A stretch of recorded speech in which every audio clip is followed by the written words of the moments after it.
Our houses are deplorable. Tonight, leaders from northern Saskatchewan are in Ottawa to push the federal government for more funding for their nations. I immediately approved emergency declarations in Florida and the Seminole Tribe in Florida. How the Seminole Tribe in Florida is preparing for Hurricane Milton to cross their path. We kind of were like, we were trying to figure out what to do with the farm. So we decided to move the buildings and build a western town. And a Métis woman in BC is turning her family farm into a thriving business.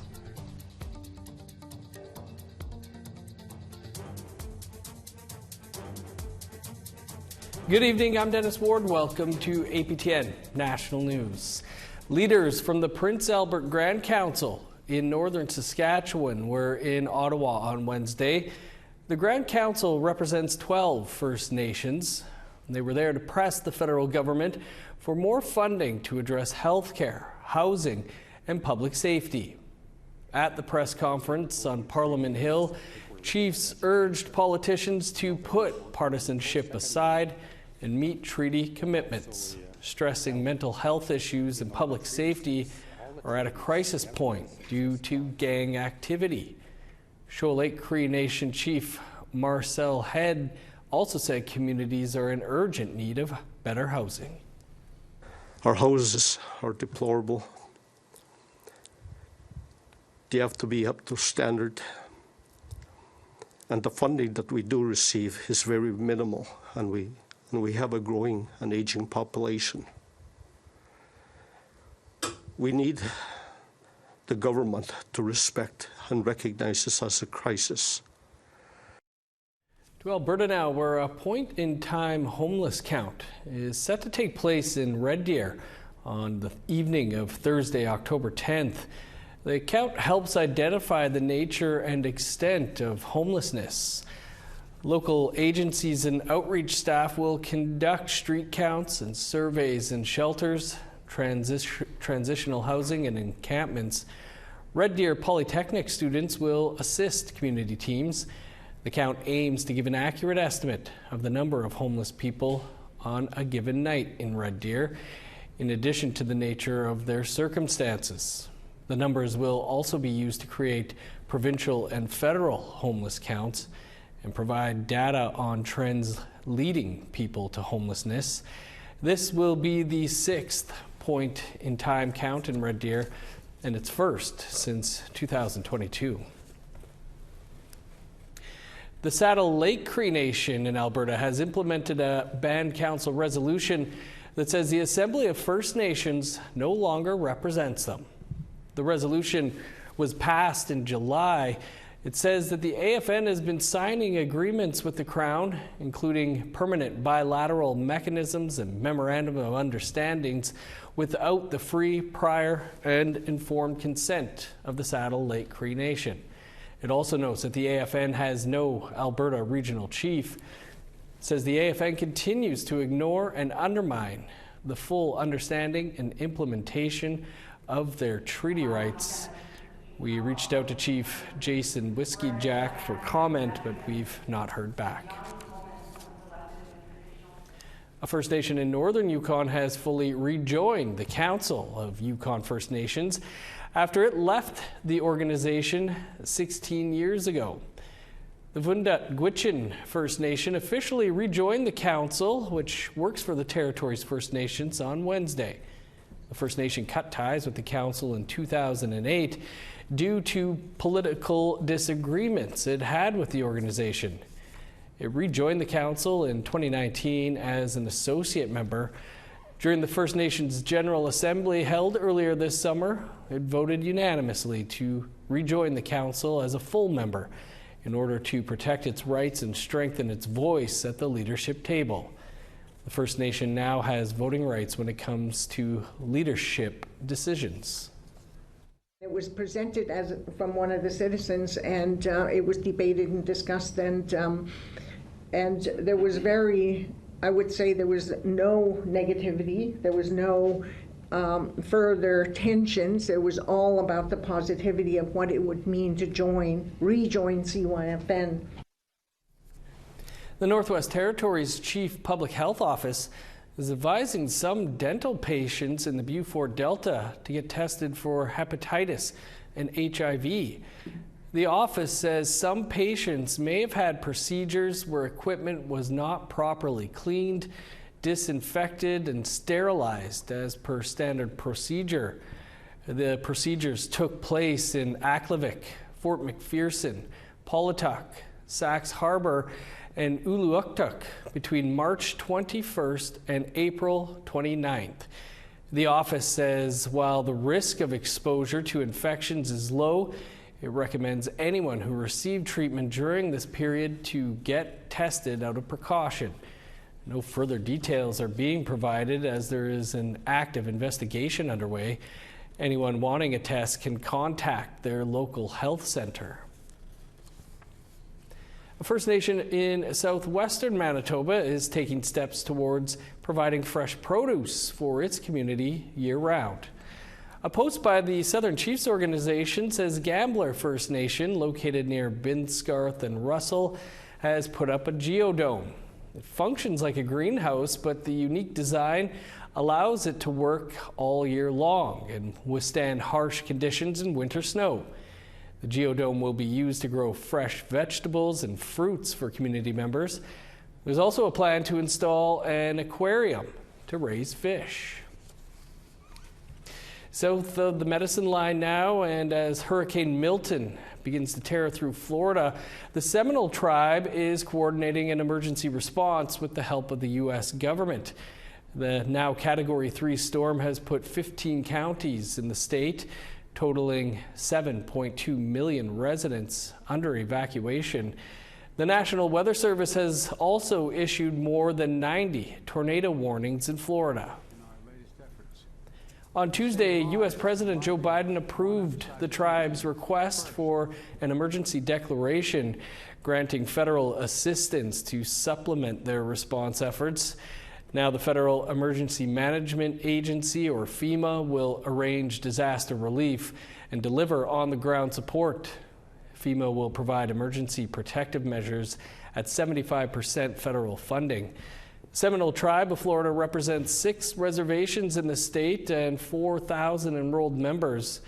During a briefing earlier today, President Biden spoke about the federal response to Hurricane Milton, which he described as the storm of the century.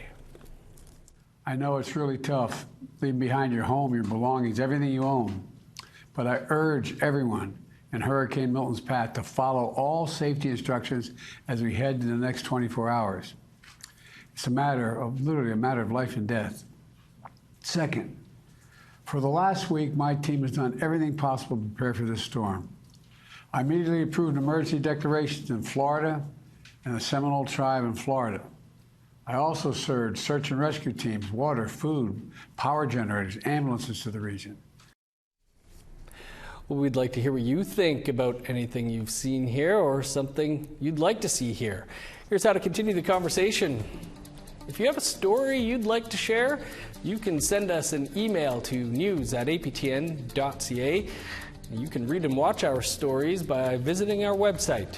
That's aptnnews.ca. You can also find us online on your favorite social media sites, including TikTok, YouTube, LinkedIn, and X. Follow APTN News to join the conversation and see our latest stories. Time for a quick break. Still to come, we'll speak with a sergeant from the Tsuut'ina First Nation Police Service about the latest developments in the case of Nathan Chasing Horse and the possibility of him being extradited to Canada. So we're in constant contact right now with our American law enforcement partners and the District Attorney's Office in Clark County in order to determine next steps.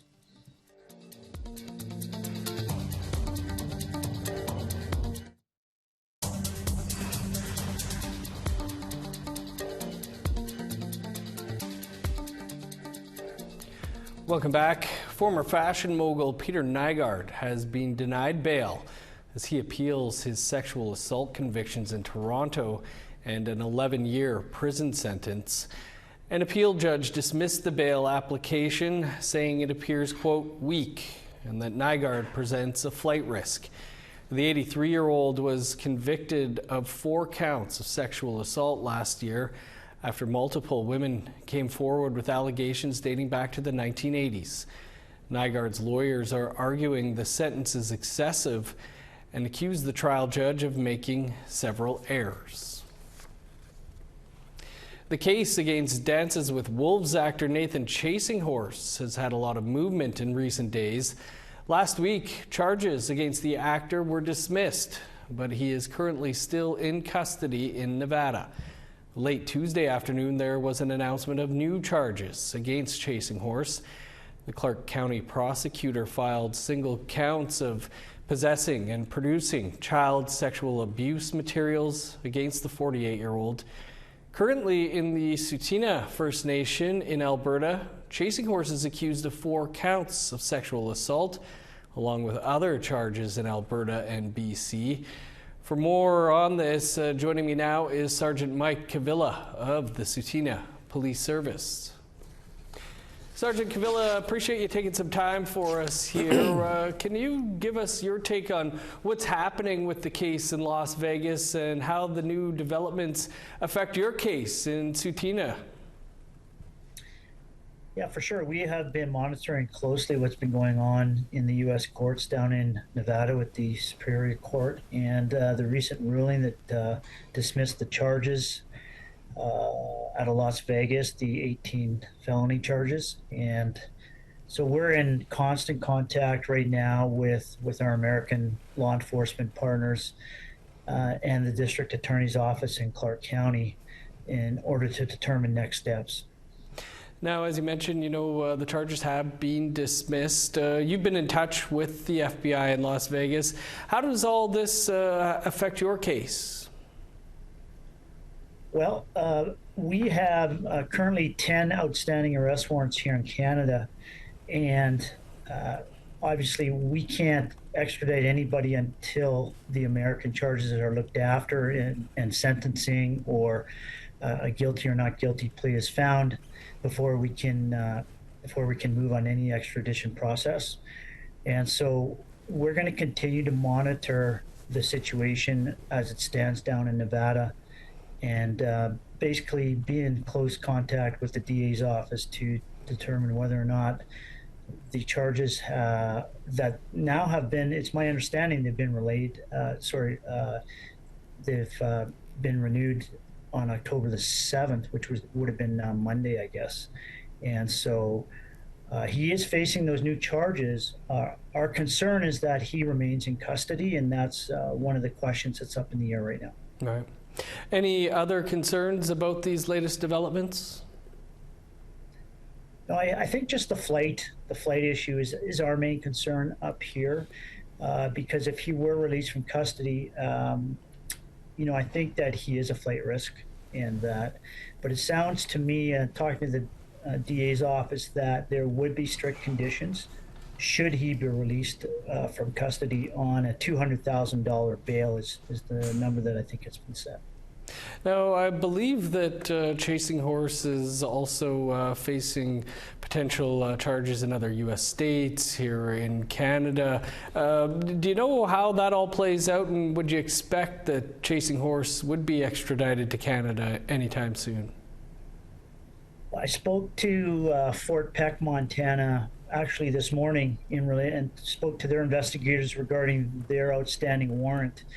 And so there, as you referred to, there are outstanding warrants in other states in the U.S. And so I'm in constant contact with those investigators as well.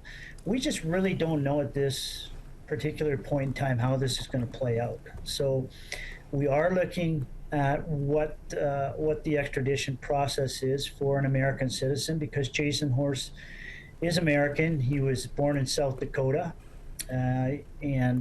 So basically we're having that process hopefully in place, and should it come to that, then hopefully we'll be ready to move on it. Well, Sergeant Cavilla, really appreciate you shedding some light on this from the angle up here as well. Appreciate your time. Okay, thanks for having me. For the latest news on this story and others, you can head to our website, aptnnews.ca. Also, if this story has been troubling and if you need support today, you can call the Hope for Wellness helpline 24 hours a day, 7 days a week for counseling and crisis intervention. That number is 1-855-242-3310, or connect to the online chat at www.hopeforwellness.ca and follow the links. Time for one last quick break. Still to come, a Métis entrepreneur is trying to fulfill her dreams. My vision was very hazy, and I was just like, I think it's special, so we'll just keep doing everything it takes to try and hold on to the family farm and share it with the world.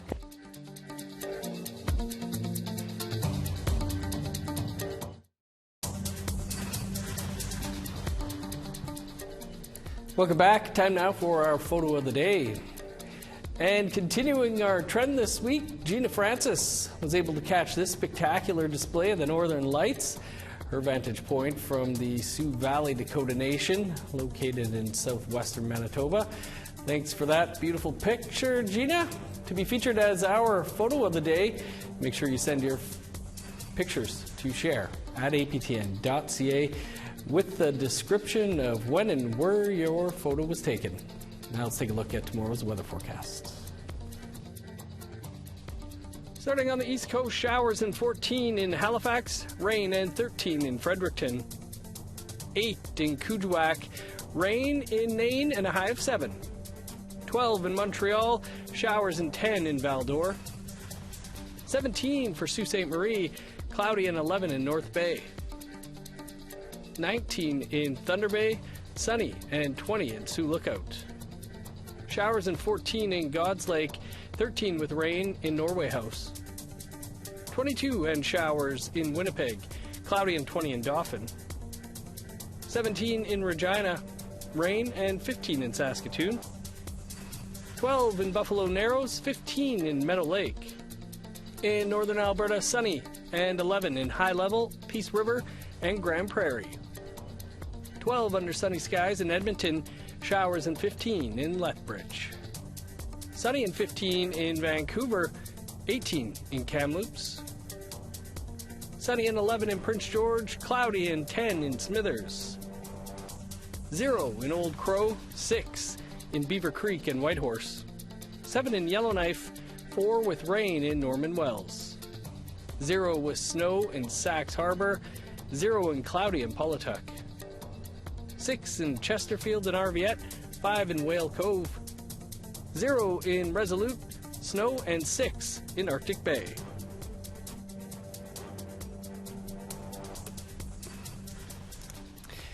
The Toronto Maple Leafs will kick off their historic run for the Stanley Cup tonight. Just kidding, but some history was made last night in the NHL as the Seattle Kraken appointed Jessica Campbell as their assistant coach. And she was the first woman to work behind the bench as an assistant coach in league history. Kraken fans gave Campbell a warm welcome ahead of Tuesday's home opener. Seattle was unable to deliver a victory, losing 3-2 to the St. Louis Blues. Campbell, of course, played professionally in Canada and Sweden and was the MVP of the 2010 Under-18 World Championship Canadian team. She hails from Rocanville, Saskatchewan. Good stuff. A Métis entrepreneur in British Columbia has turned her family farm into a brewery and a location for the film and TV business. APTN's Tina House has that story. These are the hazelnut trees. Yeah, sure. We can go check out if there's hazelnuts. Because there should be. Melanie McInnes is Métis and grew up here on her family farm in Langley, BC. And always by her side is her dog Atlas, the mascot. She says she is happy to be able to continue to live here all her life, but says it's been a bit of a challenge to keep it viable. So they had to get creative, and that's where Locality Brewery was born. So we grow barley, we grow hops, we malt on site, which is basically the roasting and processing of the barley to create malt for the beer, and then we brew the beer here. So the field to glass experience, kind of like a winery, but with beer. So you can sit and enjoy a beer that you're surrounded by the ingredients, and other farms that we use the ingredients from as well. And here inside their brewery, business is good and they are busy. They brew everything from IPAs, their homegrown honey lager, spruce tip pilsner, and ales such as strawberry milkshake and hazelnut coffee cream, to name a few, and also their homegrown apples that they use for their ciders. They just opened Locality Brewing 3 years ago, but it took a while to get here, after initially starting with a dairy farm, then cottonwood trees for the Scott paper mill. On the 9th year, the Scott paper mill shut down, and we had 36 acres of cottonwood trees and no one to sell them to. And then, as luck would have it, a film location scout happened to fly over their 94 acres of land and spot the cottonwood trees. They were asked if they could shoot a film called Scary Movie 4, and that's when the McInnes family expanded into the film and television business.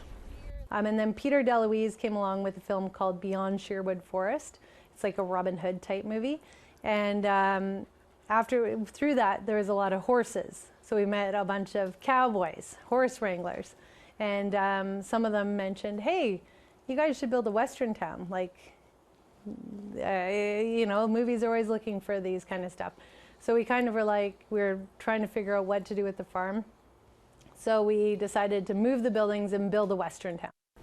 And after her whole family chipped in, this is what they created. It's called Jamestown, and it has been the main location for a TV series called When Calls the Heart. It's similar to Little House on the Prairie, and Michael Landon Jr. is the executive producer, writer, and director. It's now been 12 years since that series moved in, but also on the property is a cave that's been used for Riverdale, Last Airbender, and Fire Country. It's made out of foam, but looks real.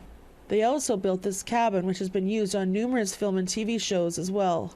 She says she and her family are proud of what they built and are excited to expand to hosting more events and their business. It's a place that I always felt something amazing was going to happen and people would come here. I felt like this was a place that would draw people and people just would have to come here for some reason.